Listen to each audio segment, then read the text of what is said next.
So here is my team for the tournament. That's Spain.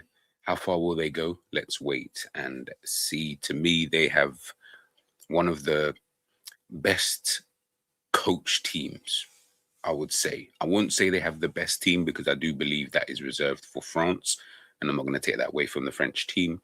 But in terms of the best coach team, and just tactical, everything in terms of just actual pure coaching, for me, I have to give it to Spain. They are just, their football has just mesmerized me for the last 20 odd years.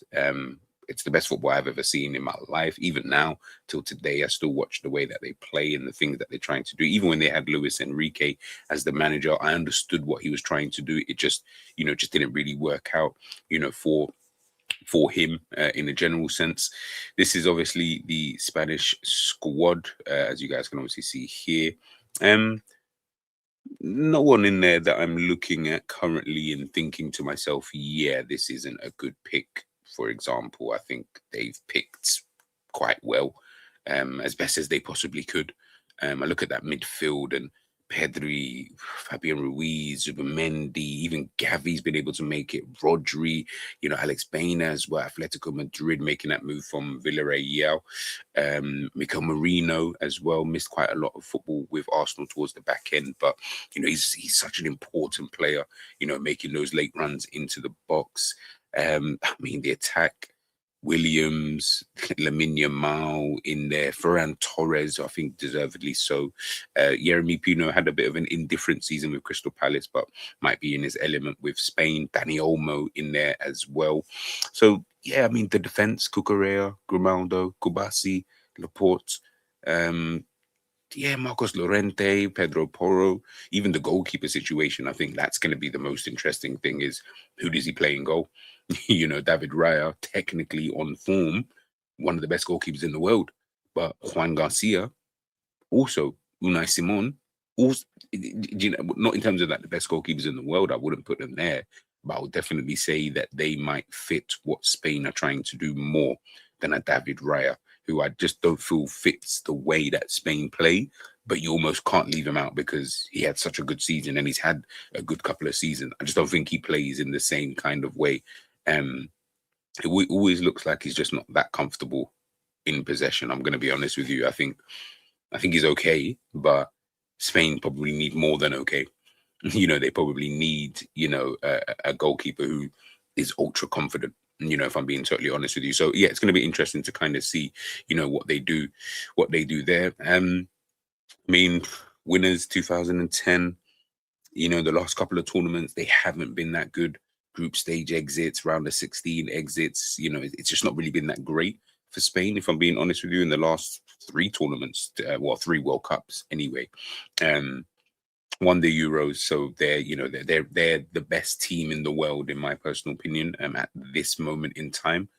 Just due to winning the Euros, but also just them in a general sense. So, of course, they're going to be favorites, alongside France, alongside, maybe Argentina, in this group. I think it should be relatively easy to get through this group. I envisage a minimum of 2 victories in this group. If they don't get that, that's where the problems obviously start to kick in for a team like Spain. When I'm looking at the key players, this one was difficult because I didn't look at it as they have one key player. I just looked at it as more of a team. Obviously, Lamine Yamal is Lamine Yamal. So there is that. But I don't know. I didn't look at it as just Lamine Yamal, if I'm being super honest with you. I feel like you can win with him, you can win without him. That's not to say that he is not vitally important to the team, because he's obviously a world-class player within their team. But the way that Spain are, they're different to any other team. Like, it's not really about the individuals within the team. The individuals are more the cherry on top of the cake kind of thing. They are the finishing touch, so to speak. I don't ever really look at Spain and think one player, like, oh yeah, this one guy. You think about the Spain teams, the 2008, 2010, 2012 kind of Spain teams.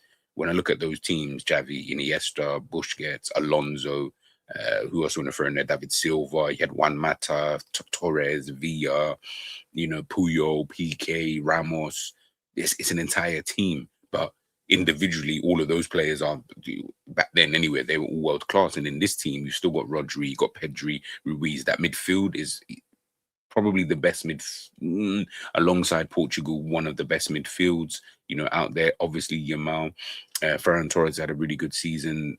Williams had an indifferent season, but we already know when him and Yamal seem to link up for these tournaments, they just cause complete and utter havoc, as we saw, in the Euros. So, yeah, it's going to be interesting. It's going to be interesting. This is obviously a lineup that people have put together. I don't feel like there's if I don't know if Yamal and Williams are going to be available for that first game anyway. So I guess it will just kind of depend on whether or not that they're available. But yeah, this is probably their strongest team. I do think that Ferran Torres could potentially start. I really do. I really do think he could potentially start. But other than that, there might be other positions. Again, I, I just really don't look at Spain as an individual team. I just feel like you can just kind of put anyone in, and it's going to be more or less the same results that you're going to kind of see. When we're talking about Spain, and we're talking about what it is that they're really, really good at, and the things that they like to do. And one of the things that Spain are really good at is, for me, is one obviously is the combinations, and you can see here, down that right hand side, the right back, the right winger, and obviously the DM or central midfielder in this shot right here. What they're ultra good at is rotations. Their level of rotations is ridiculous. I guess the simplest way to probably put it is in today's terms is when you look at like PSG and the movement that they have. Spain are that. Obviously, that is obviously a copy of that essentially, but that's what Spain are. It's constant combination and constant movement. Now, Lamine Yamal, for example, is going to stay out on that right hand side, but the combinations with the right back, so whether it be Pedro Porro as an example, that movement when he goes infield and then Porro goes down on the outside, and Porro is really, really good in those forward areas. He's very comfortable. He can put the ball into the box. He can, play in those kind of zones on the pitch. That's where I feel they could potentially get some joy, if I'm being totally honest with you. And Spain can play, possession football until they get bored. Sorry, let me take that back. Until you get bored, if I'm being totally honest with you. And once that happens, you can see with the spaces, always movement, always. You can see Danny Olmo, you can see the space in behind the centre back there in your shot there, the kind of square zone there.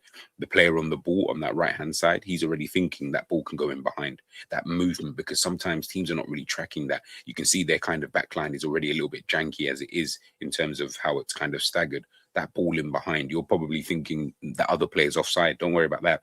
It's Danny Olmo making that run in behind. That's what will kill teams at times. And it's those runs, it's those forward movements, whether it's him or Yazabal, Nico Williams, whoever it might be. It's those movements in behind. But you can see again, Ferran Torres arcing his run to make that run. That ball doesn't always go in, or that ball doesn't always go over the top, which I guess it's just one of them kind of things. It's to it's to get the opposition thinking, oh, they're gonna go. No, we're gonna just play it short.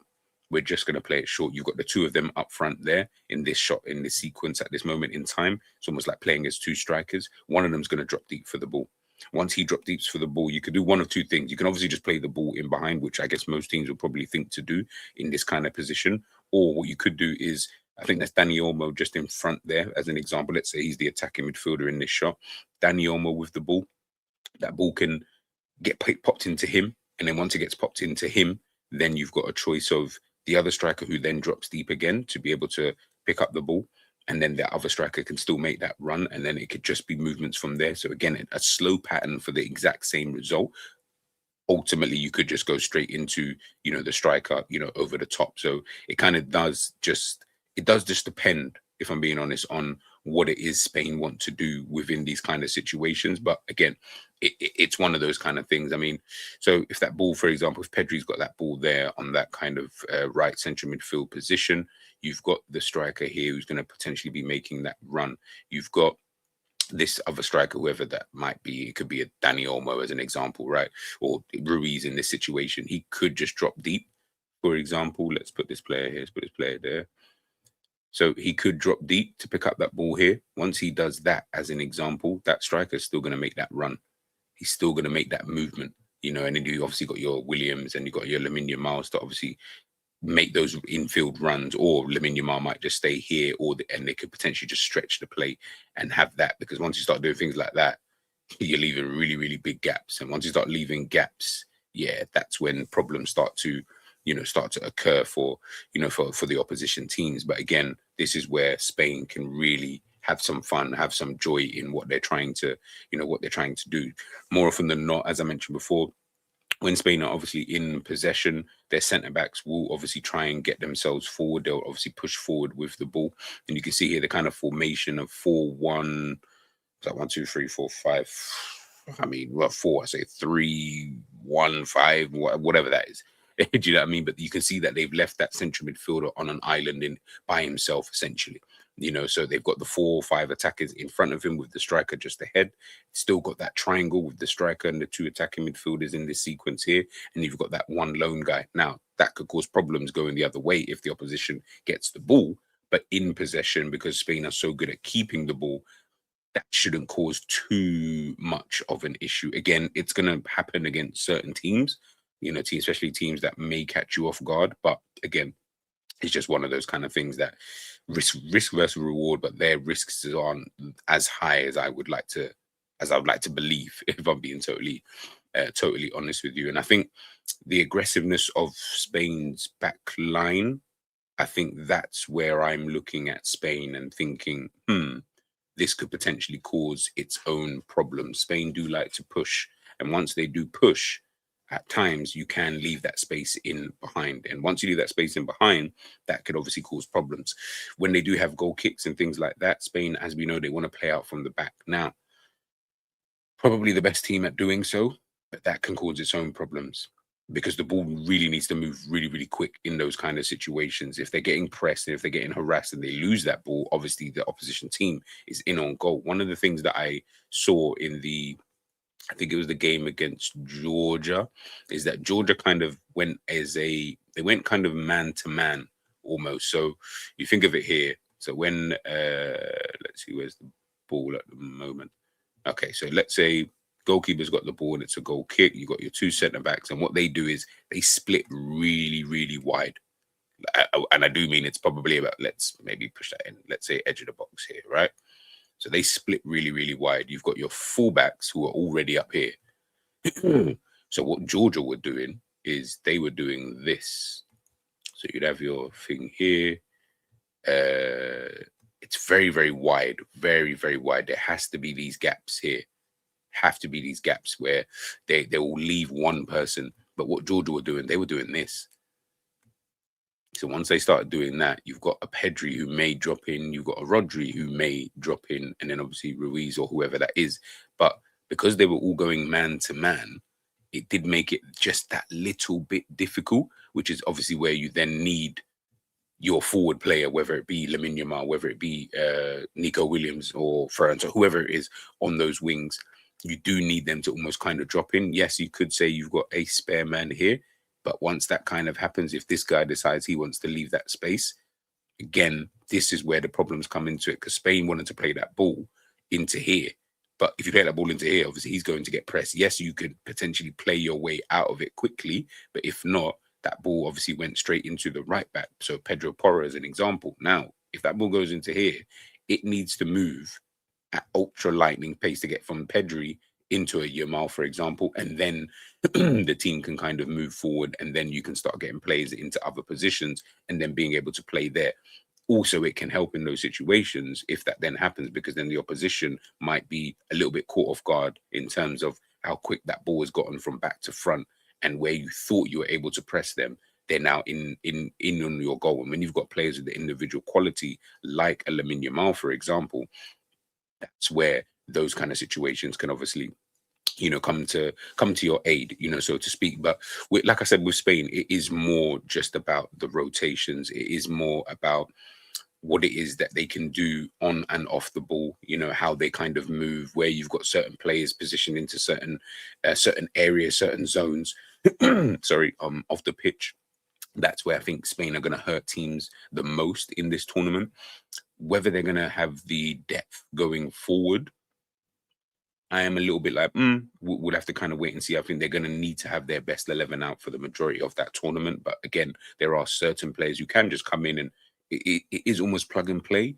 But you're going to notice little differences in certain areas, of the pitch. But for me, they're still easily my team for the tournament. Like I said before, they're still a team I do believe that can, go out there and win the tournament and playing their style of football, doing their kind of thing.